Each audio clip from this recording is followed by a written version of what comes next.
Some they call it functional alcoholism, but if you know anything about Ben, he's got vision with precision, microphones and a tinkle of derision. You're about to hear what beer can be. It's time for Barley and me.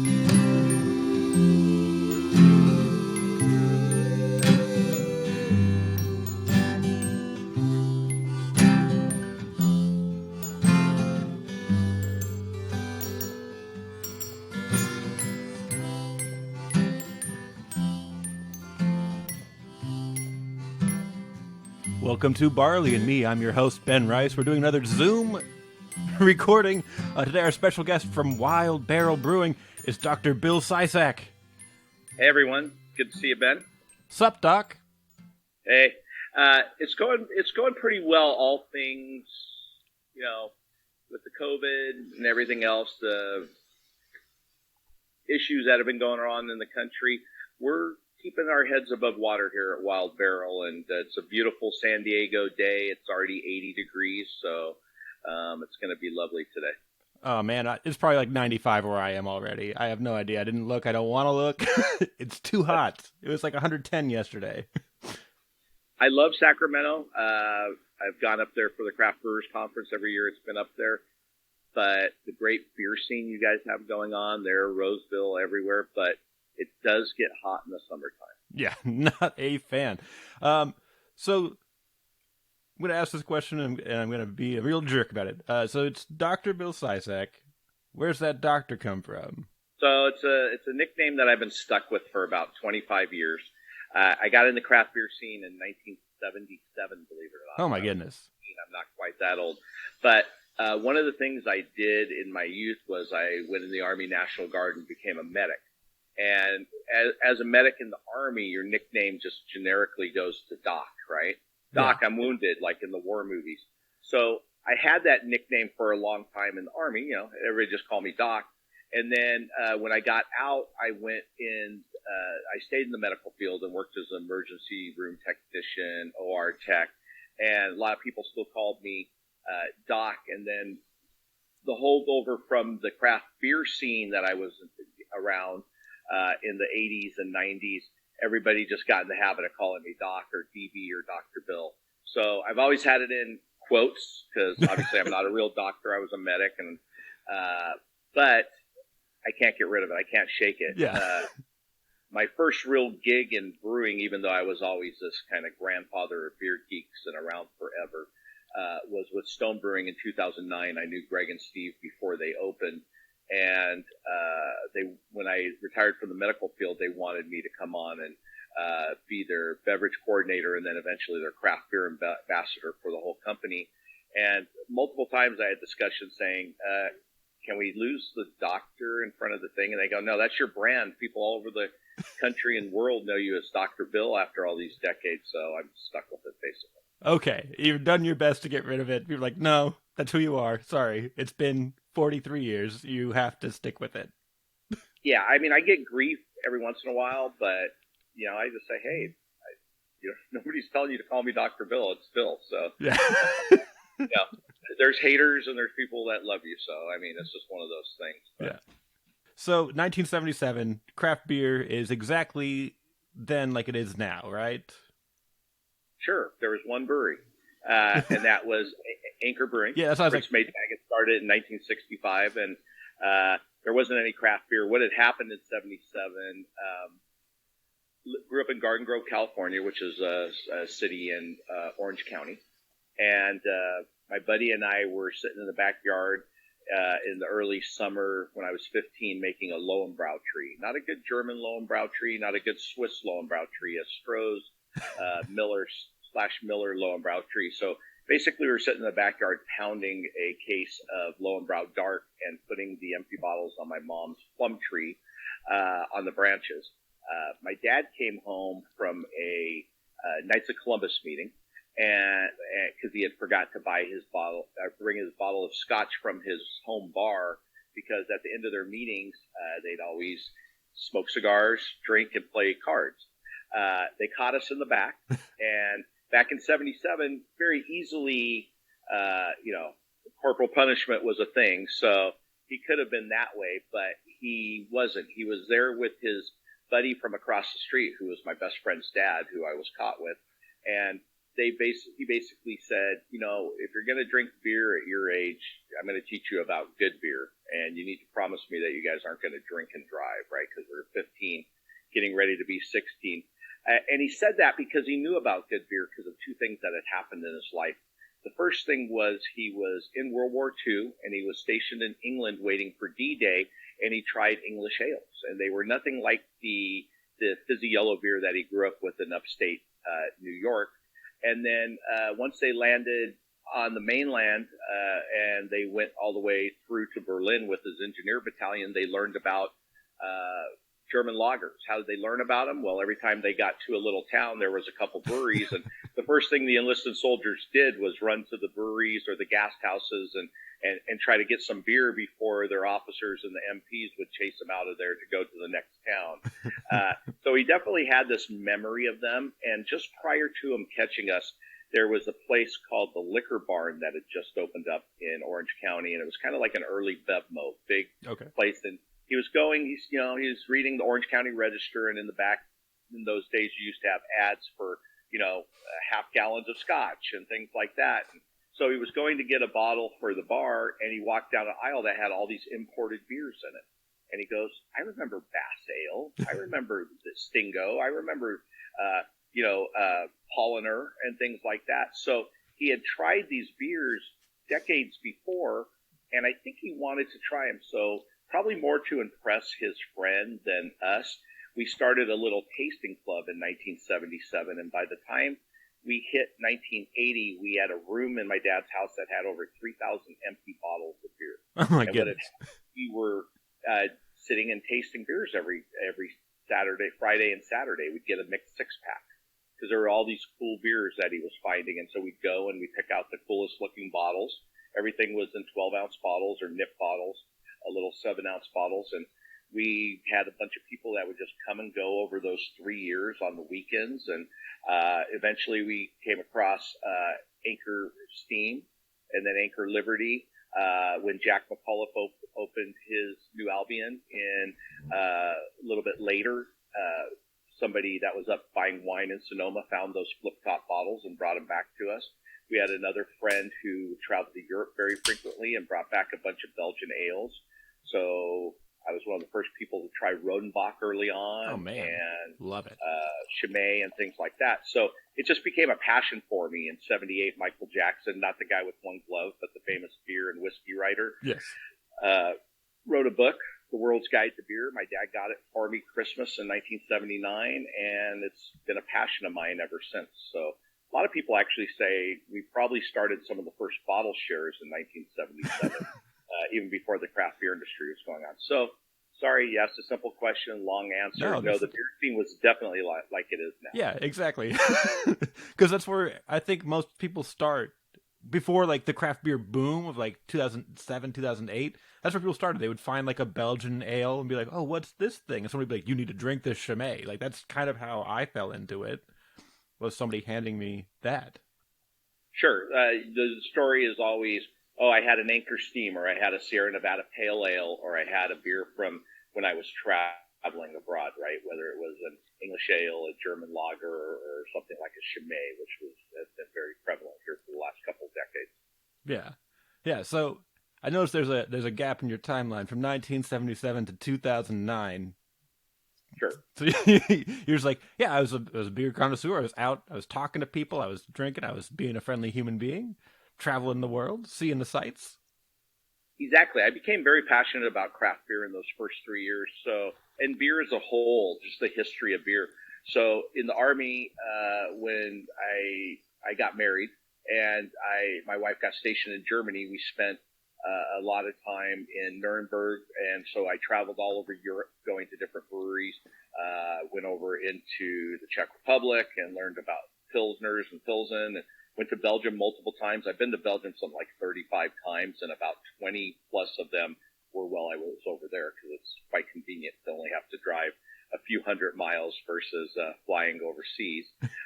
But I became very passionate about it. And then from that time up to 2009, I just became, like I said, one of the original beer geeks. I was traveling around, finding the greatest places to drink and to go. When I lived in the United States, there were not as many breweries as there are now by any means. So when some place opened in Colorado, we flew to Colorado to go check it out. We flew to Portland. We flew to Seattle. We flew to San Francisco or drove. So we traveled to these places to go check out the newest breweries. It was mainly East Coast, West Coast with some Colorado and kind of Michigan, Wisconsin places. Yeah. But now there's a great brewery in every state and almost every city. Yeah, it's nuts. So basically, because you're always there for openings, you became like a person of interest. People are like, Bill's here. Dr. Bill's here. It's important. You know, I was a kid at first because I traveled all over, and because I had this knowledge of all these beers from outside of those areas, I'd always bring beer, right? Okay. So there's that crazy kid who's bringing these Belgian ales to the brewery. Do we want to let them in back and taste them? Yeah, why not? Yeah. New beer. So it's being around people like Fritz Maytag and Sierra Nevada and all these different places, traveling around. That became one of my passions, and so I became a big beer cellarer. I've had a cellar of over, probably average around 3,000 bottles of beer that are ageable that I rotate through on a regular basis for 30 years almost. Yeah. And so I'd always do these big parties and tastings and, became friends with people like Dave Keene at the Tornado and Vinny and Natalie at Russian River and places like that. And sorry, I'm name dropping, but, all these people I kind of grew up with. And even though I wasn't in the industry, I was always, brewers, it was much easier for brewers to be accommodating when there were just one or two of us versus hordes of people coming there and flocking like on a Pliny the Younger release, right? Yeah. So it was much easier for them to go, oh, okay, yeah, this guy seems like he's passionate about beer, and talk to him and stuff, and they had more time. So it was great in the 80s and 90s doing that. And then going into the 2000s, it just became crazy. So traveled around, became passionate about beer and food pairings. That was one of my fortes that I'm known for. I knew I probably wanted to open a place, but I actually thought it was going to be a craft beer bar until I left Stone, and one of my partners talked me into opening Wild Barrel Brewing Company. Yeah. I didn't do it myself, obviously. There's three partners and a lot of hard work by all of us. So we together built the brewery, basically. Yeah. So basically, you got your reputation by breaking liquid bread with all these people. Correct. My mentors were people like Michael Jackson, Pierre Celis, who brought back the wit beer from Belgium and started Celis White. My father, of course, Don Younger, who started the Horsegrass Pub, or didn't start the Horsegrass Pub. The way he says it, he woke up after being drunk and playing poker all night and found a deed in his pocket and got stuck with it. But he was one of my mentors too. So, knowing people like that and learning from all the amazing characters that have been around artisanal and craft beer, whether it's in Belgium or Germany or England or, just having the opportunity to be in that early generation of people, even though I wasn't in the industry, I was, the super fan kind of guy, right? So I got to know them all throughout the years and decades.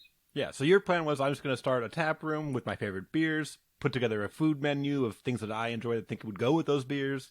Was your idea, do you think you would have altered your menu regularly to fit what was on your taps? Oh, sure. I'm very passionate and well known of doing things like different beer and cheese pairings. I've probably paired 5,000 cheeses in my life. I'm passionate about all good things in life, whether it's beer, spirits, cocktails, wine, cigars, food, obviously. So all those things, I love doing things like a beer, whiskey, cigar, and food pairing where you're doing 6 courses. You're pairing them with each third of the cigar. You've got a whiskey that pairs with the beer, that pairs with the food, while you're simultaneously smoking a cigar. So I'm very, the term's Burgundian, which is not the French Burgundian, but somebody who likes things of great quality and quantity. So I've always been very passionate about those things. And then when I retired, I kind of went to Greg and Steve and looking for something to do and trying to figure out how to get started and maybe doing a bar. And they said, come work for us. And so Greg did. So that was kind of cool. Yeah. And then you're like, you got talked into opening a brewery. Is that Sure. essentially? Yeah, exactly. So one of my partners is Chris White. Now, there's a famous beer, Chris White from White Labs, but Right.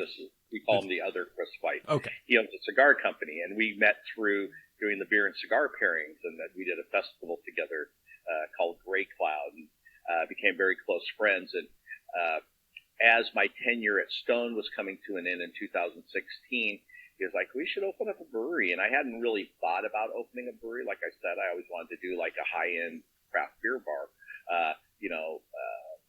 like the Hop Leaf in Chicago or something like that with Belgian beers and everything. And he really got me going. And at that time, I'd been already teaching at San Diego State University the business of craft beer, exploring craft beer and secrets to exceptional food and beer pairings. So, and with being with Stone as one of their spokespersons under Greg, I had done a lot of talks at, the Craft Brewers Conference and the Brewers Association, GABF, and primarily on beer and food pairings, things like at Savor, but I talked on a lot of different subjects. And so I was like, yeah, I've been consulting at breweries and bars. Also, just before starting with Stone, I had started consulting with breweries and bars as far as, well, this is what your draft list should look like, and this is what people want. This is what they expect. So I had that background. So it kind of lit a light bulb when he said that, and we kind of just ran with it from there. Okay. Yeah, because I wasn't sure what your history with brewing was when I first heard about Wild Barrel. I knew you as a person about beer. I was like, oh, he's opening his own brewery finally. This is going to be really cool. But because I knew that you were like renowned within the industry, but I'm like, I'm not really sure where that came from when I first heard of you. So I was like, oh, I was still excited because I'm like, all right, he's renowned taste, so this beer should be ridiculous. Right. Yeah, I had a reputation of, like I said, being this uber beer geek and doing bottle shares and trading around the country and traveling around the country and going to all these places and having all these events and going and experiencing it all. I knew I didn't want to brew. I knew that early on. I brewed in the 80s, the old do it on the stovetop, let it boil over and hit the ceiling and stuff. And I go, there's 10,000 great brewers in the United States, but there's not necessarily 10,000 people that have talents and the experience and the history and the ability to know all kinds of different facets of the beer industry, or that have enjoyed learning about all kinds of different facets. So we knew we needed a brewer. So an old friend of mine, Bill Sobieski, had been an award-winning home brewer here in San Diego. So we found him, got him on board, and the three of us decided to start Wild Barrel. About a year in, we added a fourth partner, Preston Wiesner, who kind of expanded the Cascade Sour program, and we brought him in as our barrel master. So he's handling the barrel portion of our brewery, which is just now starting after almost 3 years coming to fruition, and it's going to be very exciting. But other than that, I knew what we needed to do to open a successful brewery, and so we ticked off all those boxes. Freeway frontage. San Diego's known as by many people as the craft beer mecca, but of the 160 plus breweries, we were only the second brewery to have freeway frontage, right? Yeah. We knew we wanted to have a large tasting room because we wanted a comfortable vibe where we can hold a lot of people, which has come in very handy during this whole COVID experience. So we have a tasting room that holds 228 people. We have a patio. So those things have all become beneficial. We knew that from all my years of training people, we were going to have a well-trained staff who were knowledgeable about beer and great with customer service. And then the key factor was all about quality beers. Never releasing a beer that didn't seem right. You dump it. If the beer, you never serve a beer that doesn't seem right. Yeah. You dump it. Never put it in a barrel and hope it gets better. You dump it. You never call it something else because you're like, oh, that IPA kind of has some Belgian fruity esters that we didn't intend, so let's call it a Belgian IPA. No, you don't do that. You dump it, right? So it's really all about quality. Yeah, because we learned this all when we were kids. You never get a second chance to make a first impression. So why would you give a beer that's not the quality you wanted it to be? You don't know if that's that person's first beer, their first experience with beer in general, let alone your own brewery. Why would you serve that? Exactly. And now that the Gen Xers and millennials are kind of driving the industry market, it's really important. They're all about flavor, which has been kind of a great thing for me. I'm a storyteller, obviously, so I love telling stories, which they're not really interested in. They're really all about flavor. In a personal part of my life, it's great because now there's more bakeries and butcher shops and creameries and artisanal producers of all kinds of things that are enjoyable. So that's been driven a lot by that, but that's allowed us to kind of run with our beer program, not necessarily the way I would have thought 10 years ago, and not necessarily producing my favorite styles of beers, but it's fiscally irresponsible to ignore the millennials and Gen Xers when you're opening a new brewery these days. Yeah, and I think that eventually, they're getting in there because of the big flavors, the hop profile, the fruit additions, the purees, the adjuncts. But I think as they, get more ingrained in the beer industry and like kind of get more interested, you start to give them that history, because how this develops as flavor. It's like, well, in Belgium, this is what was happening. In Germany, this was happening. You can still build that story in and get them into those old school beers as well. So you can still carry those and still like bring beer history to a new person. Oh, certainly.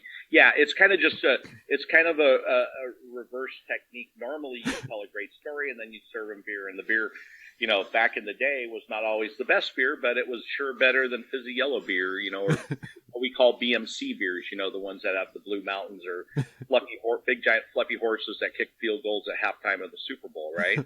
So you had beer that had flavor, so that was great, but it wasn't always perfect. It was interesting, more interesting. So we used to tell the stories and then try the beers. Now they come in, they try all these great beers, and then they want to know more. So you're absolutely right. They still want to know it, but they want to taste it first. They want the flavor. They want something to draw them in, and then they start becoming inquisitive and saying, "What kind of style is this? What is it? How come it tastes like this?" Yeah. Right? That's okay too, because that's a great thing, and that's what it's all about. Yeah, there's no wrong way to drink a beer. Exactly. And I just want to throw in a few things here from our conversation. I'm kind of like you. I was like, oh, maybe I'll brew beer, and then you make it at home. You're like, you know what? I'm an appreciator. There's nothing wrong with being an appreciator who like just enjoys this. There's plenty of people that do this way better than I do. I can just step back on it. Right. It's like I tried, wasn't my thing. I could totally drink a beer, talk about a beer. Great. That's fine. That's a totally valid way to pursue this.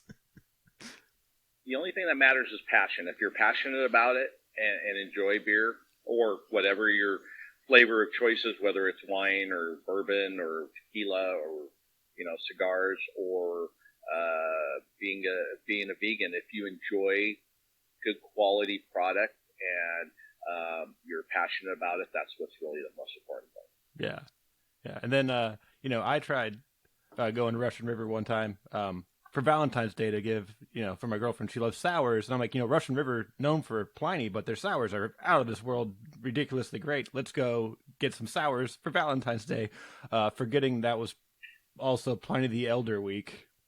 So I'm like, yeah, get in the car. We'll go down there. I'm like, oh, there's a line. That's weird. Well, it is Friday. And then we never got in. Yeah, Pliny the Younger, definitely a crazy, crazy time. Just a second, I got to take a sip. Cheers. Cheers. Yeah, Vinny is known as the hop father in the industry, right? He theoretically made the first double IPA right. in American brewing, and but his beers, barrel-aged sours, things like Temptation, Supplication, Consecration, Beatification, all the shuns are all amazing, amazing beers. So and some good. of the finest sours produced in America. Yeah. And so I always try to tell people that, like, hey, maybe when we go, we get some sours too, just so you can taste what you're missing. Right. But yeah, when you were opening Wild Barrel, what was the idea behind it to use the name Wild Barrel when your barrel program kind of kicked off about 3 years later, which honestly is kind of how barrel programs should work, right? You got to give it time to really find its voice, so to speak. But was your goal to kind of get that to be your main focus? Sure. So when we first started, obviously things change over 3 years. When we first started, we knew we wanted to have a barrel program. And I was always a big fan of people like Jean and his father before him at Cantillon, and I knew them from going over there and being a pain in the butt there, and Armand and John and Sadi Hansen and all these lambic producers and different people. And I always wanted to do spontaneously fermented beers, right? Cool ship and do that. Preston, we haven't gotten there yet. We're right now, like I said, just letting our barrels come to fruition. As Preston want to say, let the barrels do the talking. Don't rush them. A lot of people rush product out. So we knew we were going to have a strong portfolio of great beers that were going to draw people in, which they have, and made us hugely popular. Not only in, we're not necessarily a hype brewery, but we're kind of on the verge of being a hype brewery. We're very popular in our area, and we're big in the oddest places like Western Australia imports our beers because people love us there, in Thailand and Vietnam and Japan and China. Otherwise, we're just really in Southern California, and we just now opened up some Northern California distribution. But we have this following, and it's primarily because we're brewing these West Coast IPAs, hazy IPAs. We brew a lot of hazy IPAs. We brew a lot of our Weisse series, right, which is a very unique beer. You're having the Weisse Black Currant right now. What do you think of that? I think it's great. A lot of the Currant's coming through. I kind of like my my Berliner Weisse is a little more subtle, but like I enjoy this a lot. As like we're doing this at 9 a.m. This is absolutely a great morning beer. You were talking about lambics. I'm getting a lot of lambic profile out of it because of the berry. Like, I like it a lot. We don't do subtle at Wild Barrel. Yeah. So going back to your original question, I'd love to eventually have wild spontaneous beers. Right now we do mixed fermentation sours through the barrel program, and a lot of bourbon barrels we probably have. I'm going to say Preston has probably 150 barrels holding liquid right now. Of course, the Weisse series that you're having right now is a kettle sour, Berliner Weisse style, 5.2 to 5.6 range. We do fruiting post-fermentation, so that gives a big punch in the face. Yeah. Starts out very low pH, very, we use lactobacillus, the classic Delbrueckii, which is the lactobacillus that was found around Berlin, where the Nate style started. And but instead of doing it at about 3%, we do it in the 5% range. And then instead of adding a syrup to it, and it just being normally very lactic based, we fruit post fermentation. So we have ones like the Black Currant, which is also known as cassis, pink guava, passion cactus dragon fruit, papaya mulberry, which is a very unique combination, nectarine cherry. We have all these different crazy combinations, and they're just so fruit forward. And one of the reasons we knew we would do this is because as much as I'm a barrel-aged sour person, in my area behind me, I have probably, of the 3,000 bottles I have on hand, I probably have 800 sours. And of those 800 sours, they're all barrel-aged just about. Yeah. But we knew the barrel program was going to take a while. We knew that people would really love these flavor profiles. Yep. Because our apricot peach, for example, when you smell it, it smells like you're walking through an orchard with the overripe fruit, right? The Black Currant you're drinking is hooked for red wine drinkers. It's got a Merlot, Cabernet, kind of cepage nose where it's got sweet berries and cherries and a little bit of tannic finish. So it hooks in people there. We have, when we do our strawberry, we have it worked through a mesh first, so it doesn't get that phenolic-y Band-Aid-y flavor that a lot of the strawberry beer sours do from the seeds. We do cherry with Montmorency cherry and reduce it down on the pits, so it's got a little bit of almond, cinnamon, marzipan note from the pits with the tart cherry notes. So very fruit forward, very aggressive, but not overly lactic or acidic. Even though they start off very sour, the fruit definitely balances it. And it's become a huge thing for us. I mean, we can't make enough of it, and we make a lot of it. I have a very important question since you brought up leaving the pit in the cherry. A lot of people think they want a cherry beer. You know, they're like, I'd love it. I love cherries. I love beer, cherry beer. And it always ends up being much more tart than sweet, which people expect from a cherry to be sweet. Do you think that leaving the pit helps to keep that flavor profile you're used to coming through in the beer? Yeah. Yes, it rounds it out and gives it more complexity so it's not one-dimensional, right? If you just say you were using a cherry puree, right, and you just did it and it had any pits, all the pits had been removed, you're going to get more of a one-dimensional sharp cherry note, which can be off-putting or abrasive to people. Having the pits or any stone fruit, using the stones in them, and obviously you have to be careful because with bigger fruit like nectarines and things, there's a very small percentage of cyanide, right? Right. So you have to be careful. But I mean, realistically, you'd have to have a half a sixful of beer to even be affected if it's done on those pits. With cherry stones, it's not the same thing, and we just have them reduced down and then they're removed, and so when they concentrate the fruit for us, it adds that nice complexity, and so it makes it much more well-rounded. And so it's not right like a cherry pie, but it's sour cherries with something that reminds you of having that more complex area. Yeah. So we kind of talked about this a little bit, how you guys are starting to get into other markets. Was your plan, because you've been doing breweries for 40 years, you know what's going on, and you've kind of seen, and I've seen that market share, like expanding out, has been problematic for a lot of breweries. That's caused a lot of issues. Did you plan to come to market with all this stuff? Like, was your plan to expand out into further regions? Our plan was never to be a regional brewery, and we're nowhere near a regional brewery, which is 15,000 barrels. We're about 2,500 this year probably, because our weisses are popular and our hazies are popular, and we're also, doing other trendy styles that I would never have dreamt of doing, like pastry stouts, and started a kind of style with a brewery up by you guys called Burning Barrel. Yeah. Right? Imperial pastry sours. Yeah, nutso. But what we started to do originally, and what I had preached in, for example, at San Diego State University in my classes, and when I've been consulting with people getting ready to open a brewery, I was always a firm believer of the 80-20 rule, that whatever you produce, 80% of it should be served from your own tasting rooms. So our original business model was to open 5 tasting rooms. Okay. We have 2 right now, one here, kind of the mothership in San Marcos, and then the smaller one in Temecula that we wanted to do as kind of a pilot to see if we can open bigger ones in places like Orange County and LA. But it's the smartest thing to do if you're a small brewery is to serve the beer out of your tasting room, right? Right. A keg of beer may cost you $100 to $200 to make. You can sell it for twice that amount to another bar, or you can pour your own pints for $7, $8 a pint. And, there's 1,984 ounces, so there's 124 pints. So if you do the math yourself at $8 a piece, there's a much bigger profit margin. So it was always to do that.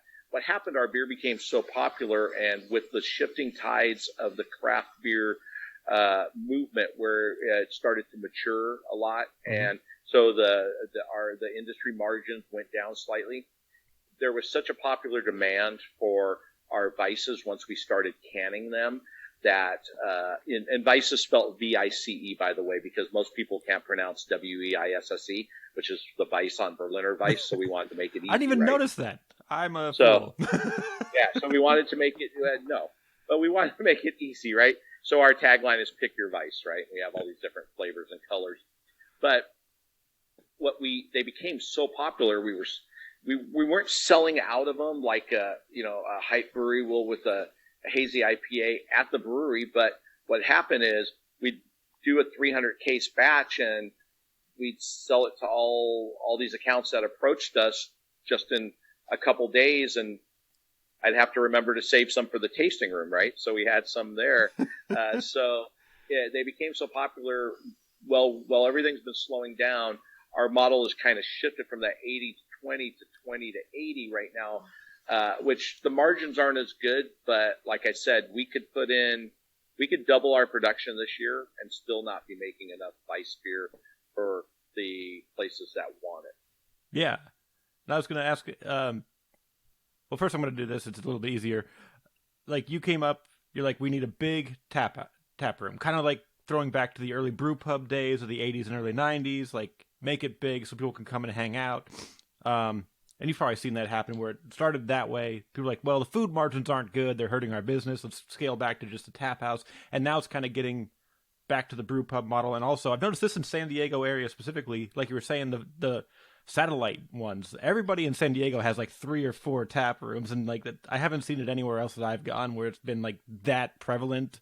Like a few will do it, but like you guys do it everywhere. Everybody does it. Right. Because so, go ahead. I was going to ask why you think that is, that San Diego is so on board for that satellite model. I assume it's to make sure that you still keep your fresh beer in your control and people don't have to travel so far to find you. Right. That's pretty well it.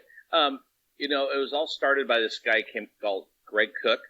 And, I had talks with Greg about it. And he said, look, I don't want people to have to drive all the way to Escondido, where the Stone Brewery is, to get our beer on the weekend. I want to open ones in downtown San Diego and places like that so they can go get a keg or cans or bottles or growlers. And so that was always great. It wasn't for Greg. Greg didn't want to take over all of San Diego. He just wanted to make it easier for the customer, right? Yeah. And then it became very prevalent with the newer breweries to do that, to cover other areas. We've thought about opening up in San Diego, which is a huge market, and we could easily open a place down in that North Park, South Park area and probably do quite well. But I've always not wanted to dirty the waters because our partners are other people that serve our beer. And the last thing all the craft beer bars in that area want is another brewery opening a tasting room, which is basically a place that serves that beer at a better margin. Yeah. Why would they want to buy our beer? And even though our goal is not to sell thousands of kegs of beer, we still have close relationships with a lot of tasting rooms, or bars, I should say, and restaurants in the San Diego County area itself. And so I've always pushed with my partners, let's not open in San Diego County. Let's open outward where it's harder for us to get beers out to accounts. And so our goal has always been to open places in Orange County or maybe LA, although LA's tough only because it's the wild, wild west there. They do really well, but it's really hard to open any place in LA because of all the restrictions and the government agencies of the county and the city. I've heard a lot of nightmares. So I think our next goal is to open a couple places in Orange County. Mm-hmm. That seems like the obvious choice. Same population size as San Diego and well underserved. They don't have 160 breweries and 400 craft beer bars. They have a portion of that only. So being able to do that would be great. But yeah, the long-term goal is to open more places, but there's such a demand. We're trying to avoid distributing in other states. So we're kind of just expanding in California and internationally because we've recently been approached by Korea, Quebec. The state of Victoria in Australia really wants our beer, but we're distributed in Western Australia. It sounds easy, right? Okay, let's get their beer in Victoria, but it's like 2,000 kilometers away from one state to another one, right? It's like going all the way out past Chicago. So it's like, yeah, we'll have to see about setting up somebody out there if you guys want our beer, right? And one of the things we do is we only pretty much distribute our hazies and our weisse beers because of the shelf life. The weisse beer that you're drinking right now holds up for 9 months as long as it's refrigerated. It's got an amazing lifespan. And hazy IPAs, even though I think a lot of people don't quite understand them and think they have the same shelf life as an IPA. Well, no, when you reduce the bitterness down from 80 IBUs to 20 IBUs, what happens is the first thing to go in an IPA is that bitterness, and you get more malt character. Mm-hmm. It becomes oxidized also.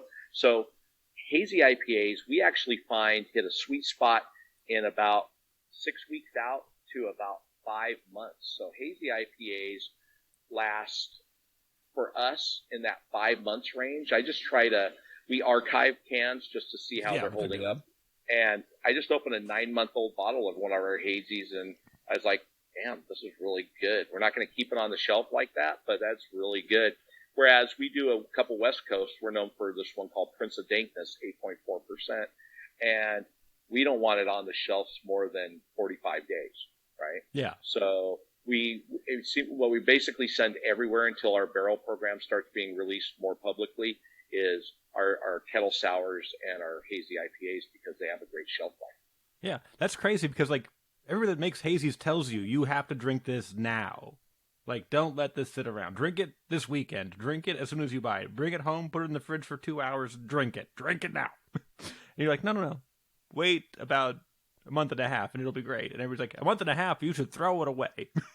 Oh yeah, we get that all the time. We're going, I looked at your can and it was over 3 weeks, bro. It's not, the haze is not there and stuff. And I'm like, well, look, first of all, a lot of times hazies are very green. They get that very hot green vegetal kind of note, or not really vegetal, but they get this hot greenness that needs to kind of mellow out, and blend in. And don't get me wrong, the best time ever, everybody who's listening, the best time ever to drink a beer is fresh from the tap of a brewery that produced it, right? There's no doubt about that. It's just an amazing thing that hazy IPAs, because of the lack of bitterness, have a longer shelf life. Hazy IPAs aren't going anywhere. I was listening to a couple of your podcasts. I always try to do that prior to doing it, and I don't remember which gentleman was talking. He was on the show with Surrogate. Okay. And he didn't Secret say Trail. anything opposite of what I'm really telling you, but one thing I can tell you is hazy IPAs aren't going anyplace. First of all, IPAs aren't going anyplace. Yep. Because you guys talked about what's coming next. IPAs are the next big trend, are IPAs. Even though lagers and barrel-aged beers and things are always going to be there, they're such a small percentage compared to a 23% market share in Nielsen ratings on off-site sales, right? So hazy IPAs, even though they could lose that sexiness in a year or so as far as people lining up outside, hazy IPAs are the perfect vehicle for new consumers because they are the new gateway IPA, because they're soft, easy to drink. They give you all the floral and aroma characteristics and the flavor and the mouthfeel that you want in an IPA, and they're not scary and bitter like Ruination was back in the day, right? When people go, oh, I can't drink this, it's too bitter.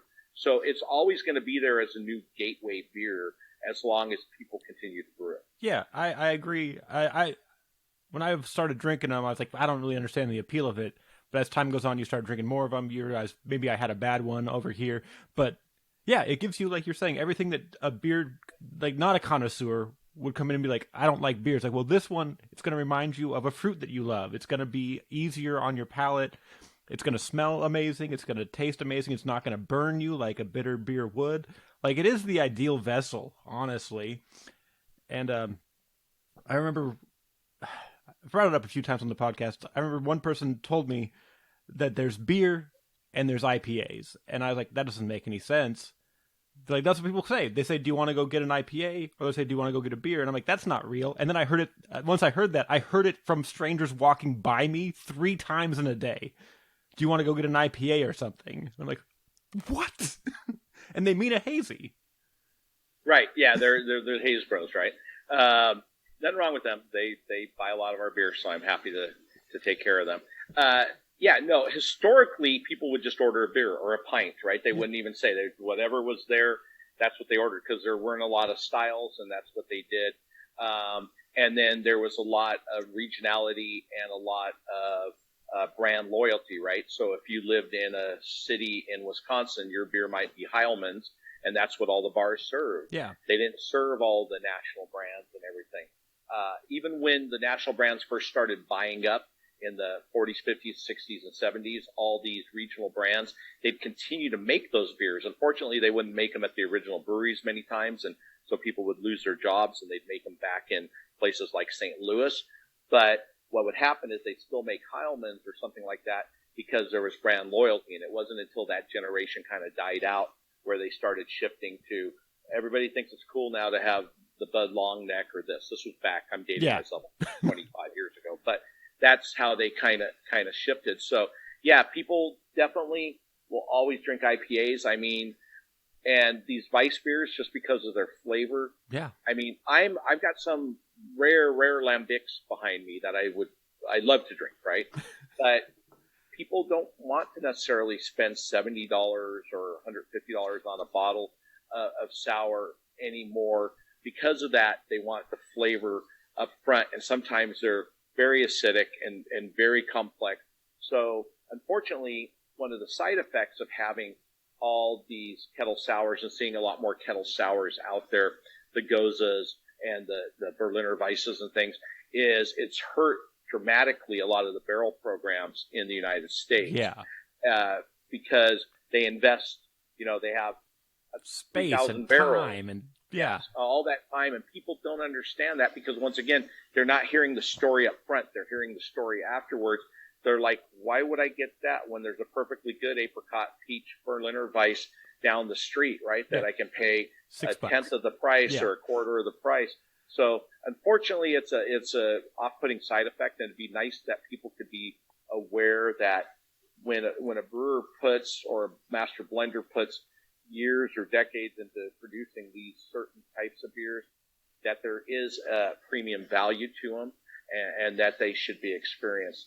And a lot of these guys that started these trends have a tough time with this and accepting that. But I always remind them because I was there. I wasn't brewing or anything, but I was there as a kid.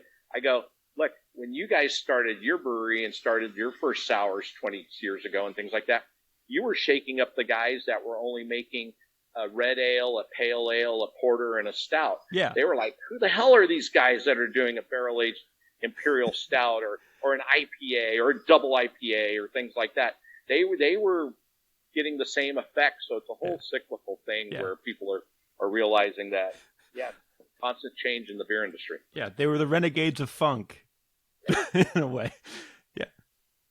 Probably my favorite style of beer is a saison. I'm very passionate about saisons. I love because I'm Dr. Bill, quote unquote. I have a Desert 6-pack, and one of my beers on there is DuPont Avec Le Bon Vu, which is the Best Wishes New Year's Eve beer. That's 9.5% from DuPont, who's considered the epitome of saison producers, right? And but we haven't brewed a saison yet. My partner, that's the brewer, Bill Sobieski, his favorite style is saison, but there's a nickname in the industry for saisons in the last decade. It's called saison because unfortunately they don't move. So we're hoping to eventually get a small batch system where we can do, a barrel and a half of beer, and we can start brewing the beers that we love, like a good smoked Rauch beer or a saison or a Doppelbock. The days of brewing beer-flavored beer and brewing beers that the brewer wants to brew are very limiting right now. You can do it, but good luck hanging in there and surviving 3 years, 5 years, 10 years. That's something that should come later. You should brew. I'm not saying everybody needs to. I'm not trying to be a sellout saying everybody needs to start brewing hazies and everybody. But you have a lot of upfront costs to start a brewery. You need to cover those costs. Yeah, you need to weigh out what your challenges are. Do you have investors? Well, be responsible to your investors and, make sure that your brewery can be profitable if at all possible. And by doing that, you need to be smart about it. So as much as I'd love to be making all Belgian beers right now, that's not the thing that's going to allow us to get a paycheck, right? Yeah. Things like that, unfortunately. Yeah, I'm very fortunate up here in Sacramento to have Peter Hoey at Urban Roots making I've known saisons. Peter for a long time. Love him. Yeah, no, he's great. He made probably one of the best American saisons ever. Yeah, the Odonata. Yeah. Oh, still, there's a few bottles lying around up here, and when I pop up, I'm like, ooh, mind if I get a little taste? But By I the like. way, he's probably not doing a lot of barbecue business right now. Tell him Right. to send me some burnt ends. His burnt ends are great there. Yeah, but I like that he still usually has 1 to 3 saisons on. He's like, I know the wisdom. I'm still doing it. Well, he also has the food, which he has amazing barbecue, right?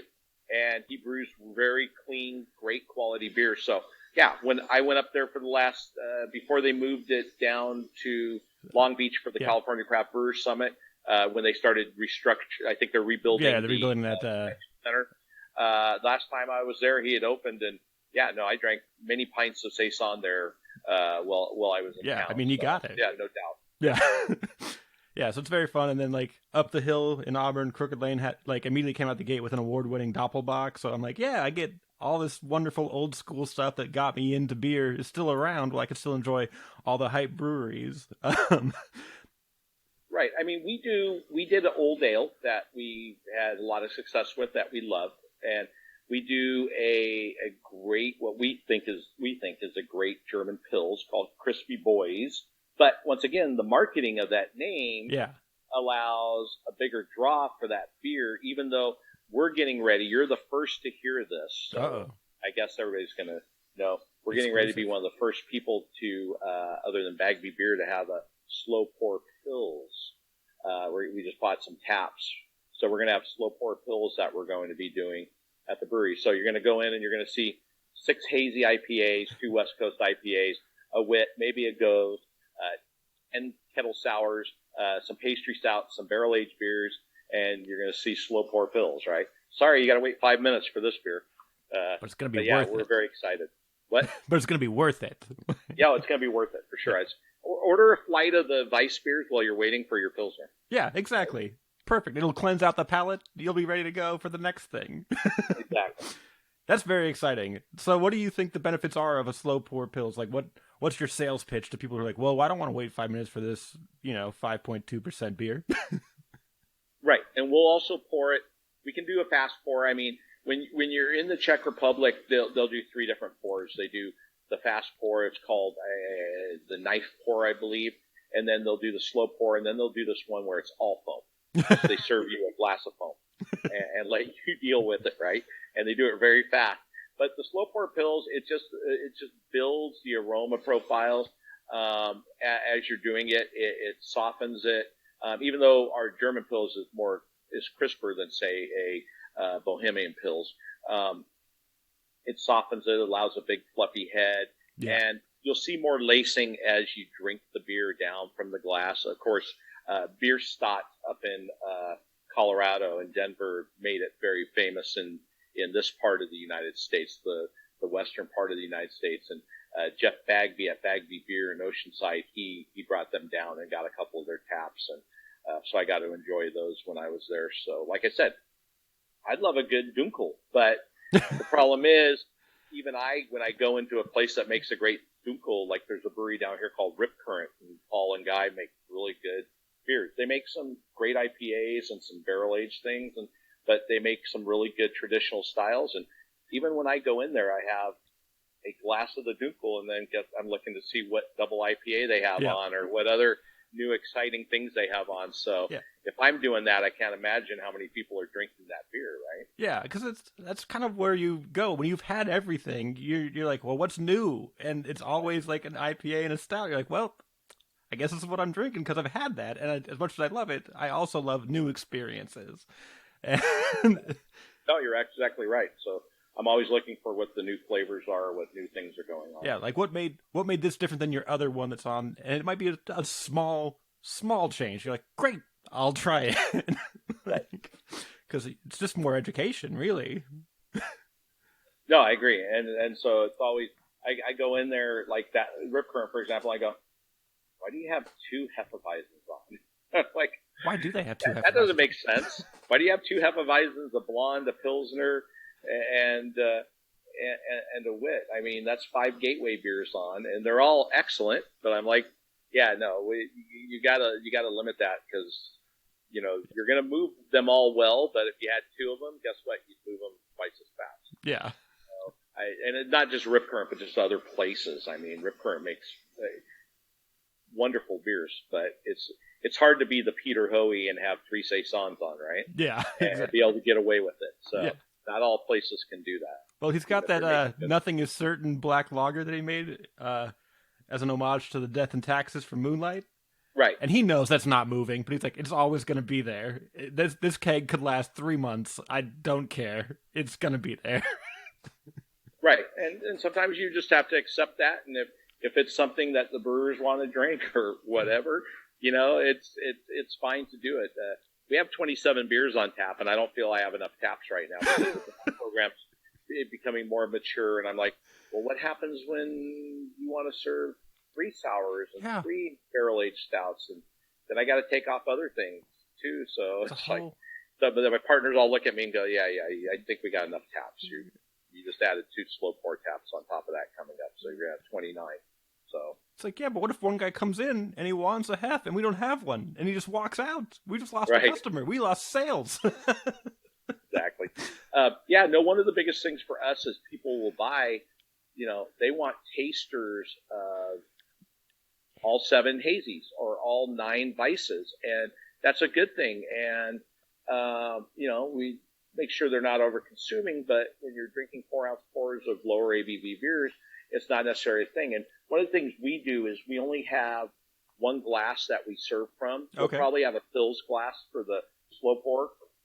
We have a 17.5% cognac snifter that we have a 4-ounce pour line, an 8-ounce pour line, and filled to the top as a pint, because I cannot stand, I can't stand shaker pint glasses, right? Which is the dirty little secret of the craft beer industry. No one likes them. Because the big breweries didn't even use them back then. We're the ones who used them because it was easy to stack.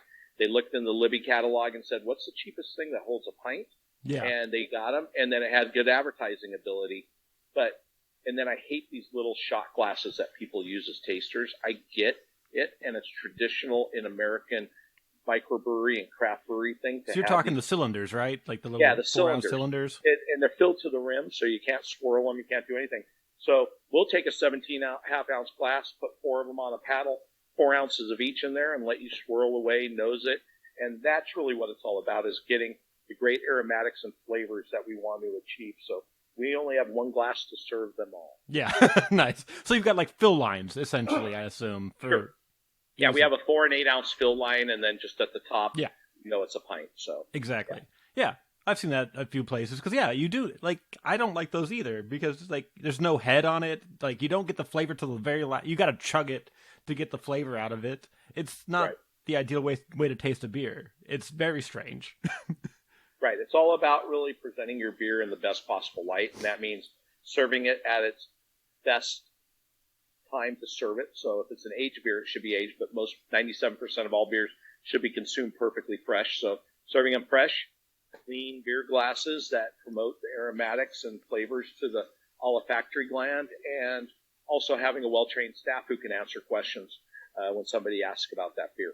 Yeah. All right, so I think we're almost out of time here, Bill. Thank you so much for talking to me, but quick couple questions, just going to do it. So you guys have put beers in cans, are starting to distribute throughout Northern California and beyond, and a little bit more Southern California places you weren't in before. Do you feel like the COVID shutdown kind of pushed you into that, where you were like, maybe we'll do this eventually? I think we had started to shift towards we'd already shifted, luckily, when we were in a very good position we had just purchased our own canning line and doing more canning. We knew we wanted to do self-distribution as a whole, because obviously now it's allowed. Margin, that makes sense. But our first ever distributor, other than importers to other countries, is Geyser, who's up there. They don't quite hit Sacramento, but they do all of Northern California. Otherwise, the more metropolitan East Bay and San Francisco and down south, they just don't hit that great beer scene up in Sacramento, unfortunately. So we just sent our first shipment of beer, and they sold out really quickly. And so we're shipping cans up there of our hazies and weisses, and they're asking about kegs next time. So we're going to be sending up some kegs. And we've always had a huge following of people in the Sacramento area and in the Northern California area, where liquor stores and bars would do GSO orders to ship our beer up there so they could serve it. So that's always been great for us. So we knew we're never going to self-distribute that far up, so it makes sense to have a distributor up there. So we're very excited to be in the Northern California market and in select places in the Sacramento-Roseville area. Yeah, because I remember earlier today you talked about how you're not a hype brewery, but I remember finding out that this was opening and the buzz was like, this is going to be this great thing. Like that was, even though it never got into like the mainstream like beer drinkers, like everybody I knew was like really excited about this brewery opening. Let me clarify. I think we're on the verge of being a hype brewery. I think we're a hype brewery when these great East Coast hazy IPA breweries, people are trading those beers for our beers. But because we're not releasing a beer and having 200 people outside the door that morning, my partners and a lot of the other people that are involved in the brewery are like, yeah, we're not a hype brewery. But I go, we're a hype brewery in other places. Yeah, we're just not a hype brewery at home. You're an old head hype brewery. Like the old timers like, yes, finally, this guy's doing something that's very exciting. Yeah. I have a lot of friends around the country and the world in the beer industry, so I've had a lot of support from them. And so is Bill, and so is Chris, has friends all over, and Preston is very well known in the industry. So as a team, we've had great support from people that are excited about our brewery being here and open and expanding slightly to some of their areas. Yeah. And I'm like, I try to follow like timelines, and like, can you be a hype brewery at 3 years, or has it passed you by? Do you have to get on the hype train immediately, or is there like a grace period? And I haven't really, it feels like you need to be there in the first 2 years or it's never going to happen, which is very strange. I think that's generally true. There's always outliers.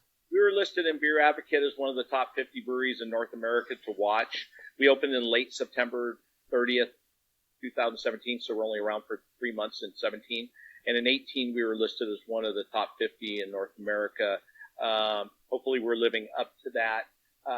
We knew that there was excitement about our brewery, but also I think as long as you keep the quality up and keep building and your name gets out there, you can go ahead and jump in. Some breweries open up with a bang and they're just crazy. One thing I will say, and we've been lucky, I'm knocking on wood right now, a lot of breweries in that first 3 months, 6 months, year, they drop off their tasting room sales and everything. Mm-hmm. Ours have stayed the same for 3 years. Yeah. And we're very proud and excited that we haven't had that. I had a lot of industry people go, yeah, just wait for 6 months from now and see how you guys are doing. And it's like, hey, we're doing strong. We've been doing strong through the COVID thing because we shifted and we had the ability to get our beer out there, which is great. And we didn't used to do shipping, and now we ship all over through California from our website, and we ship in the rest of San Diego through Brew Catalog, and there's a couple other places, Craft Shack, that ships to a bunch of states. So we kind of shifted. We know what we're doing. We kind of know what we need to do to stay relevant and to keep up with everybody else. Yeah, almost as if you had decades of experience watching the beer industry or something. Very strange. Possibly. Yeah. Yeah. So, you said you guys have a canning line. When did you get that canning line? Was it like an early plan to have that, or? No. We were using a mobile canning company, mm-hmm. and we were realizing, well, they're great, but they're becoming more popular. Yep. And so they're harder to book, and they didn't want to can when we wanted to can every time because they didn't have the ability to get out there. So we knew we wanted to find one. We're always, one of the lucky things with a couple of us being having a lot of connections in the industry, we've always been able to find great deals on equipment. So we've been able to find, so we found a used canner in Texas that was just sitting there, and we got a great deal on it, and we jumped on it, and we knew we wanted that the 22-ounce bombers who had ruled the world in the craft beer for 2 decades were going by the wayside, and we knew we wanted to do 16-ounce cans, and we thought it was a perfect vehicle for our weisses and our hazy IPAs to differentiate from our barrel program, which will be in glass. And we knew that it would be perfect, so we picked it up about in 2019, mid-year, maybe summer of 2019, and it's been nothing but a blessing. So it perfectly set us up for having our tasting room, which would go from 300 people a night pre-COVID to having 50% go sales coming in, buying cans and growlers, right? Yeah. So it's really helped us keep our heads above water and actually expand in some areas, which has been great. Yeah, I mean, because crowlers are a fairly new thing, and thank God they're here at this point. Like that's a blessing as far for the industry right now. Yeah, no, crowlers are great. Other than the fact that once you open them, you can't close them. Yeah, like that's the worst part. That's one day. also a good thing too, right? Yeah, you don't want them to do that. It's like Pringles. Yeah, exactly. So you mentioned briefly sours and glass. What are we doing? We doing cork and cage? We doing cap and wax? Combination? We're not doing any. We're not doing any of those right now. Believe it or not, we're doing 500 ml bottles because we think that's the perfect format size for you to enjoy by yourself. Right. I think the days of just like I have. First of all, we can't go share beers right now. I love serving Jeroboams and Methuselahs and Balthazars and stuff, but not everybody has the ability to have enough people over every night to open a 15-liter bottle, right? Yeah. So, and we do big imperial stouts, and we know that, the brewery started a really big trend and, Three Floyds and Dark Lords, but it's hard to get people to have enough people, especially if you're doing a bottle share and there's so many bottles going. Yeah. One of the things I hated to see was I've done so many bottle shares in my life, and the king of bottle shares, and you have 40 people there, and you have 100 plus bottles. You're like going, oh my God, that's an amazing beer, and there's a third of it still sitting in the bottle, because they've moved on to the next one. So the 500 ml format is perfect. We're just now fine tuning a lot of our equipment for bottling. So right now it's been very painful for our barrel master to do it. So eventually we could go to crown and cork and also wax. Right now we're doing just cap on, and we're seeing really good results with it. Yeah. He likes to say he's the antithesis of me. I'm the guy who ages beer. I have beers in my cellar for 40 years old, Belgians and stuff. He's like, on our labels it says, we age it for you. Drink it fresh, right? Yeah. Drink it now. We've done the aging for you. That's what it is. Drink it now. We've done the aging for you.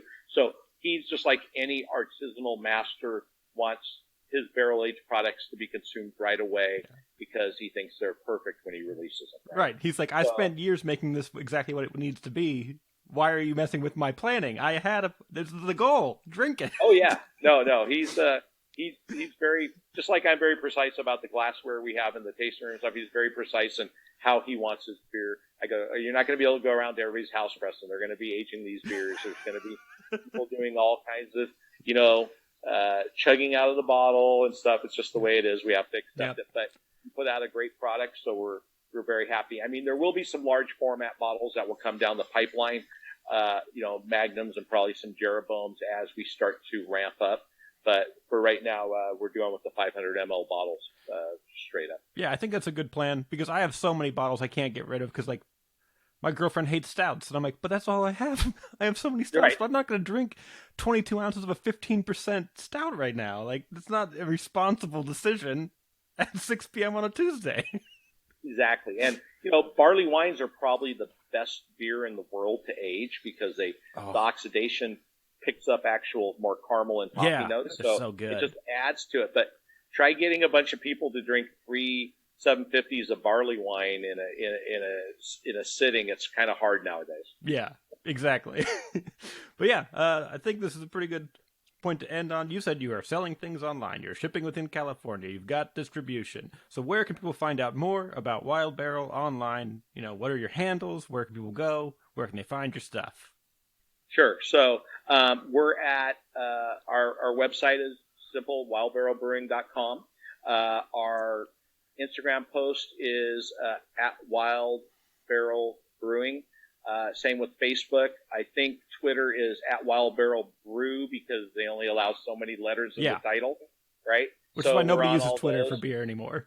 But yeah, exactly. We're very big on our Instagram posts and Facebook. Facebook for the older people, Instagram for the kids, right? Yeah. Twitter for why are you here? Right, exactly.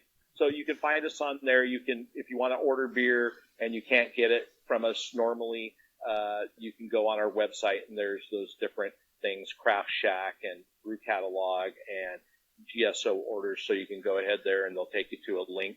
And hopefully we'll see a lot more beer up in Northern California and we'll get some good distribution up in the Sacramento area. So all our great accounts up there don't have to keep paying for shipping to get our beer up there. Yeah.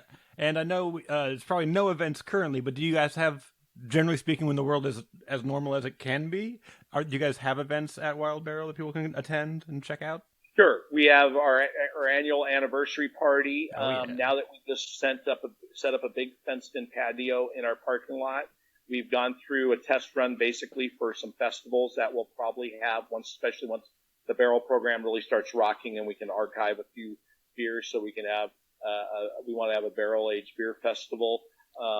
But we also, once we get through this whole post-COVID pandemic that's been controlling the world, we will go back to having some beer and cheese pairings and beer and chocolate pairings. They're easy to do when you just use food trucks, and so we source great chocolate and great cheeses. So having those kind of events at the brewery are great.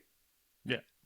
Do you ever post on your website or on your Instagram or anything like that, like, hey, you know, if you wanted to, you could go buy this cheese and this chocolate and drink this beer if that was a thing you were interested in?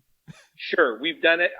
That's my job to do, and that's what I'm passionate about, and that's what I did at Stone. I do the annual Thanksgiving release with these are the beers in the craft beer industry, and in America that wherever you're at, you can pair with turkey or dressing or cranberry sauce, things like that. And to be honest, I've been lacking at it, and I'm missing it because I'm wearing about 7 hats, as all of the partners are doing with this brewery.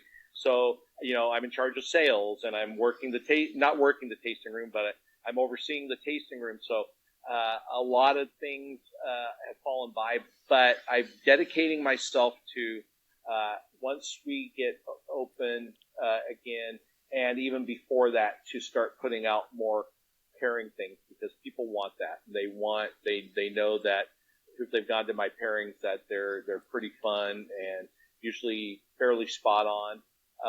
And so I really need to get out there and put more pairings out in the Ethernet so that people have access, not just our beers, but just great craft beers that can pair with great foods. Yeah, that's that value added. So check it out. Yeah, they're all like, all my partners are like, dude, why aren't you doing this? That's kind of one of the things that we're excited about when we partnered with you. And I'm like, I know, I got to get on it. So, yeah, it's like, I don't know if you noticed, we had to like keep our business afloat and like expand it and like maintain it and build it and do these other things and like remind people we exist. They're all working as hard as I am, but so they don't want to hear me whine. Yeah. But it's like definitely they're like, yeah, do that too. Yeah. Why don't you wine and dine if you'd be so kind? Exactly. Very nice. Yeah. All right, guys. This has been, I think it's episode 130 of Barley and Me. I've lost count. I only count the ones that are actually podcasts. I'm doing all these offshoot ones like Hoops and Hops and Leonard Malting, where we review movies with beer. It's very stupid. So this has been episode 130. You can follow Barley and Me across social media at Barley and Me Pod. Email questions, comments, concerns, guest ideas, brewery ideas to barleyandmepodcast@gmail.com. Also now barleyandmepod@gmail.com, because we finally decided we should probably have consistency. It's key in the beer industry. All right. Also check out my chugs for charity. It's disrespectful of beer, but it's respectful of charities. So I'll be doing those on Instagram TV, IGTV, whatever you want to say. I feel old saying Instagram TV. I'm sorry. Dr. Bill Sysak from Wild Barrel Brewing, thank you so much for popping on the podcast. Thanks for having me, Ben. Cheers, everybody. And I hope to get up to your wonderful area and enjoy some of the great beers from the breweries and craft beer establishments up there as soon as we can travel again. So everybody have a great Saturday. Absolutely. Thanks so much for listening. Get home safe. Stay home safe. I don't know how to change the sign off.